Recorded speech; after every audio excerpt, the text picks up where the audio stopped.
அனைவருக்கும் வணக்கம். இந்த பதிவில் என்ன பார்க்க போகிறோம்னா, பொதுவாகவே வாஸ்து செடிகளுக்கு பார்த்திங்கன்னா நேர்மறையான ஆற்றல்களை உள்ளிழுத்து எதிர்மறையான ஆற்றல்களை வெளியேற்றக்கூடிய தன்மை இருக்குதுன்னு சொல்லலாங்க. அந்த வகையில் பார்த்தோம்னா, வாஸ்து சாஸ்திரப்படி சில குறிப்பிட்ட செடிகளை வீட்டில் வைத்து வளர்ப்பது ரொம்பவே நல்லதாக சொல்லப்படுதுங்க. இப்படி வளர்ப்பதால் என்ன ஆகுதுன்னு பார்த்திங்கன்னா, நேர்மறையான ஆற்றல்களானது ஈர்க்கப்படுதுன்னு சொல்லலாங்க.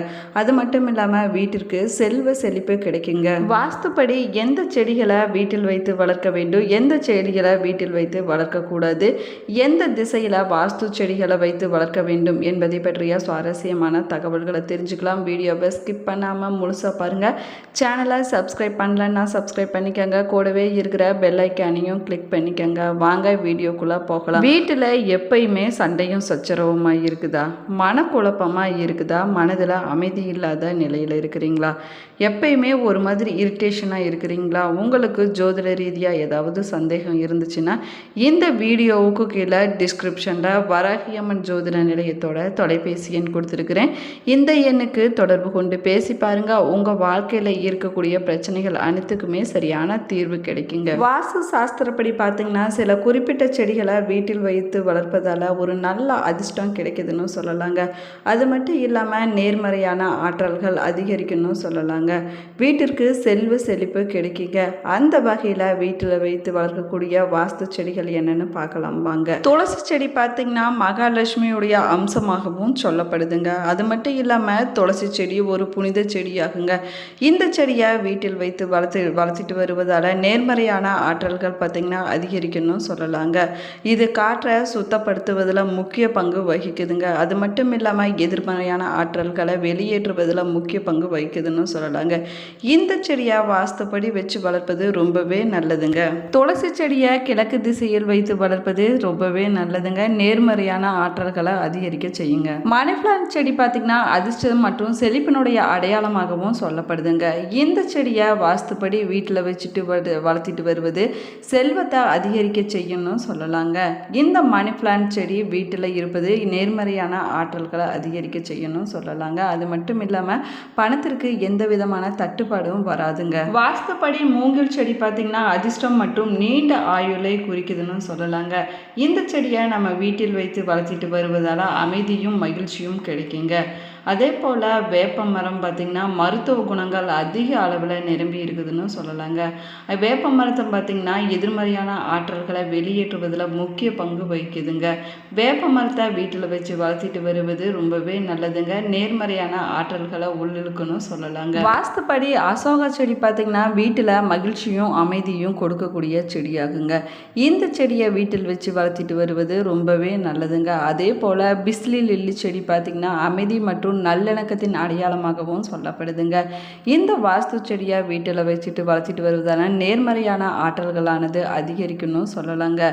இந்த செடி வீட்டில் வைத்து வளர்ப்பது சிறப்பான பலன்கள் கிடைக்கணும் சொல்லலாங்க. இந்த வாஸ்து செடிகளை வீட்டில் வாசலில் வைத்து வளர்க்கும் போது கிழக்கு இல்லைன்னா வடக்கு திசையில் வைப்பது ரொம்பவே நல்லதுங்க. அதே போல் வீட்டினுடைய தென்மேற்கு இல்லைன்னா மேற்கு திசையில் மரங்களை வைத்து வளர்ப்பது ரொம்பவே நல்லதுங்க. உடைந்த அல்லது காய்ந்து போன செடிகளை வீட்டில் வைத்து வளர்க்கக்கூடாதுங்க. அப்படி வளர்ப்பதால் எதிர்மறையான ஆற்றல்களானது அதிகரிக்கணும்னு சொல்லலாங்க. வாஸ்து செடிகளை வீட்டில் வைத்து வளர்க்கும் போது வீட்டுக்குள்ள அதிக இடத்தை அடைக்காமல் நம்ம பார்த்து கொள்ள வேணுங்க. வாஸ்து சாஸ்திரப்படி செடிகளை வளர்ப்பதற்கு சில திசைகள் இருக்குதுங்க. பொதுவாக கிழக்கு மற்றும் வடக்கு திசையில் செடிகளை வைத்து வளர்ப்பது ரொம்பவே நல்லதுங்க. குறிப்பாக பார்த்திங்கன்னா துளசி செடி, மூங்கில் செடி, மணி பிளான்ட் போன்ற செடிகளை கிழக்கு இல்லைன்னா வடக்கு திசையில் வைத்து வளர்ப்பது நேர்மறையான ஆற்றல்களை அதிகரிக்க செய்யணும்னு சொல்லலாங்க. அது மட்டும் இல்லாமல் அந்த திசையில் வைத்து வளர்ப்பது ரொம்பவே நல்லதுங்க. சமையல் அறைக்கு பார்த்திங்கன்னா தென்கிழக்கு திசையில் வைத்து வளர்ப்பது ரொம்பவே நல்லதுங்க.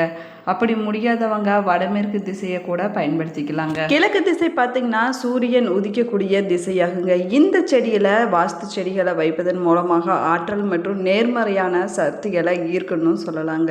வடக்கு திசை செல்வத்தையும் செழிப்பையும் ஈர்க்கக்கூடிய திசையாகுங்க. வடகிழக்கு திசை பூஜை அறை மற்றும் படிக்கும் அறைகள் வைப்பதற்கு ஏற்ற திசையாகவும் சொல்லலாங்க. வீட்டில் தெற்கு இல்லைன்னா மேற்கு திசையில் கனமான பொருட்களை வைக்க வேண்டாங்க. ஏன்னா அது வாஸ்து குறைபாடுகளை ஏற்படுத்துங்க. வாஸ்து செடிகளான துளசி செடி, மணி பிளான்ட் செடி போன்ற செடிகளை வீட்டிற்கு உள்ளேயும் வைக்கலாங்க. வீட்டிற்கு வெளியேயும் வைத்து வளர்ப்பதன் மூலமாக நேர்மறையான ஆற்றல்களானது அதிகரிக்குங்க. அதே போல் வீட்டில் தெற்கு திசையில் முள் செடிகள் வைத்து வளர்ப்பதை தவிர்த்து கொள்வது ரொம்பவே நல்லதுங்க. இந்த செடிகளை வைத்து வளர்ப்பதனால எதிர்மறையான ஆற்றல்கள் வந்து அதிகப்படும் சொல்லலாங்க. துளசி புனிதமான செடியாக சொல்லப்படுதுங்க. இந்த செடி பார்த்திங்கன்னா அதிர்ஷ்டத்தையும் செல்வத்தையும் தரக்கூடிய செடியாகுங்க. மூங்கில் செடி அதிர்ஷ்டத்தையும் அமைதியும் தரக்கூடிய செடியாகவும் சொல்லப்படுதுங்க. மணி பிளான்ட் செடி செல்வத்தை ஈர்க்கக்கூடிய செடியாகுங்க. அதே போல் கற்றாழை செடி பார்த்திங்கன்னா ஆரோக்கியம் மற்றும் செல்வத்தை ஈர்க்கக்கூடிய செடியாகவும் சொல்லப்படுதுங்க.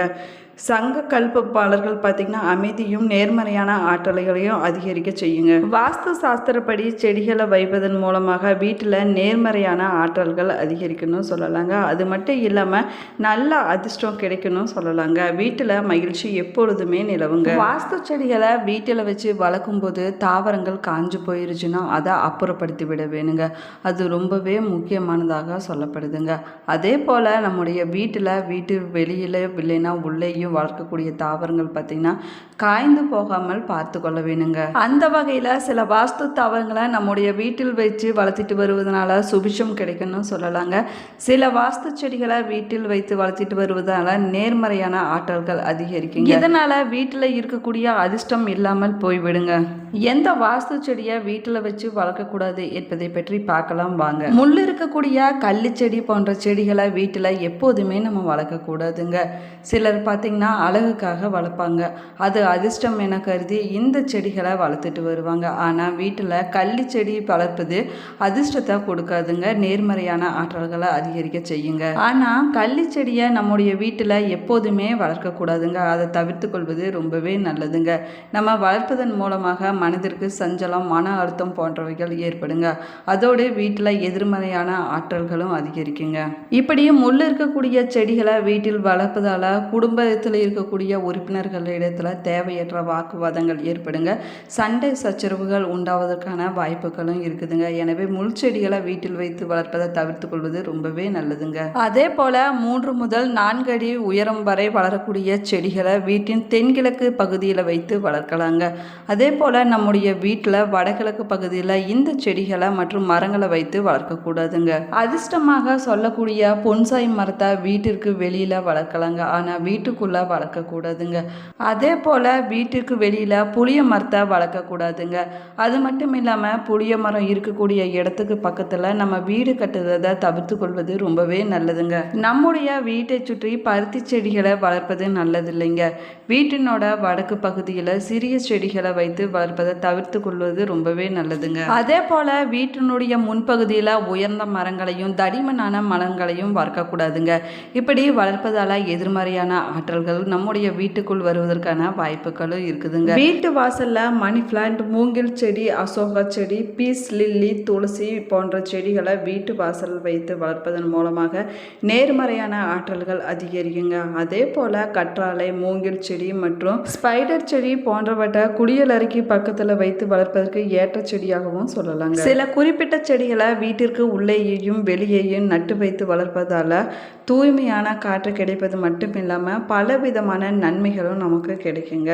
இந்த செடிகள் பார்த்திங்கன்னா நம்முடைய வாழ்க்கையில் இருக்கக்கூடிய அனைத்து பிரச்சனைகளையும் போக்கக்கூடியதுன்னு சொல்லலாங்க. வாஸ்து சாஸ்திரப்படி சில செடிகள் வீட்டில் வைத்து வளர்ப்பதன் மூலமாக அமைதி, மகிழ்ச்சி, அதிர்ஷ்டமான சூழ்நிலைகள் ஏற்படுதுங்க. சில குறிப்பிட்ட செடிகளை வீட்டில் வைத்து வளர்ப்பதால் வாழ்க்கையில் உள்ள அனைத்து பிரச்சனைகளுமே தீர்ந்து விடுங்க. பொதுவாக வீட்டிற்குள்ளே வைத்து வளர்க்கக்கூடிய செடிகளால் நேரடியாக இயற்கை மற்றும் பாசிட்டிவ் ஆற்றல் வீட்டுக்குள்ளே நிறைந்திருக்குன்னு சொல்லலாங்க. இந்த வாஸ்து செடிகள் பார்த்திங்கன்னா கார்பன் டை ஆக்சைடை உள்ளெடுத்து வீட்டில் இருக்கக்கூடியவங்களுக்கு மன அழுத்தம் ஏற்படுவதை குறைப்பது மட்டும் இல்லாமல் சுற்றுச்சூழலையும் சுத்தமாக வைப்பதில் முக்கிய பங்கு வகிக்குதுன்னு சொல்லலாங்க. இவைகள் வெற்றி மற்றும் செல்வ வளத்திற்கு காரணமாகவும் அமைஞ்சிருக்குதுங்க. அப்படி பிரச்சனைகளை தீர்த்து செல்வ வளம், மகிழ்ச்சியை தரக்கூடிய வாஸ்து செடிகளை வீட்டில் வைப்பதன் மூலமாக நேர்மறையான ஆற்றல்களானது அதிகரிக்குங்க. வாஸ்துப்படி மஞ்சள் சாமந்தி பூ மலர்கள் பார்த்திங்கன்னா நம்பிக்கை மற்றும் அதிர்ஷ்டத்தின் அடையாளமாகவும் சொல்லலாங்க. இந்த அதிர்ஷ்ட மலர்கள் நம்முடைய வீட்டில் இருந்துச்சுன்னா நல்ல அதிர்வலைகள் ஏற்படுங்க. அது மட்டும் இல்லாமல் நம்முடைய வீட்டில் மகிழ்ச்சி ஏற்படும்னு சொல்லலாங்க. வீட்டில் முன்வாசலுக்கு பக்கத்தில் சாமந்தி பூச்செடியை நட்டு வளர்த்திட்டு வந்தீங்கன்னா அதிர்ஷ்டம் கிடைக்குங்க. இந்த சாமந்தி பூச்செடியை வடக்கு இல்லைன்னா கிழக்கு திசையில் வச்சு வளர்த்திட்டு வருவது சிறப்பானதாகவும் சொல்லப்படுதுங்க. இந்த பதிவு உங்களுக்கு பயனுள்ள தகவல்களை கொடுத்துருக்குன்னு நினைக்கிறேன். இந்த பதிவு உங்களுக்கு பிடிச்சிருந்தால் லைக் பண்ணுங்கள், ஷேர் பண்ணுங்கள், கமெண்ட் பண்ணுங்கள். இன்னும் சேனலை சப்ஸ்கிரைப் பண்ணலைன்னா சப்ஸ்கிரைப் பண்ணிக்கோங்க. கூடவே இருக்கிற பெல் ஐக்கானையும் கிளிக் பண்ணிக்கோங்க. Thank you friends. நீங்கள் எந்த வாஸ்து செடியை வீட்டில் வளர்த்திட்டு வரீங்க என்பதை மறக்காமல் கமெண்ட் பாக்ஸில் கமெண்ட் பண்ணுங்கள். தேங்க்யூ.